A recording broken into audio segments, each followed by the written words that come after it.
এবার প্রশ্নের উত্তর নেন।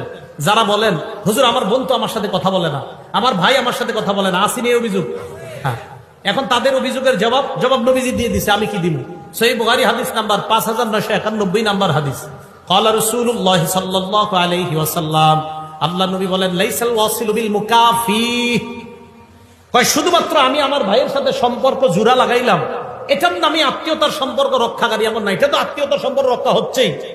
নবীজি বলেন প্রকৃত আত্মীয়তার সম্পর্ক রক্ষাকারী ওই ব্যক্তি, ওয়ালাকিনিল ওয়াসিলুল্লাযী ইযা কুতিআত রাহিমুহু ওয়াসালাহা। নবী বলেন প্রকৃত আত্মীয়তার সম্পর্ক রক্ষাকারী ওই ব্যক্তি, যখন আত্মীয়তার সম্পর্ক কেউ ছিন্ন করে ওই ব্যক্তি আগে বেড়ে সেটাকে রক্ষা করে। আমরা বোন আপনার সাথে কথা বলে না, বাস না বলুক, আপনি আত্মীয়তার সম্পর্ক রক্ষা করেন।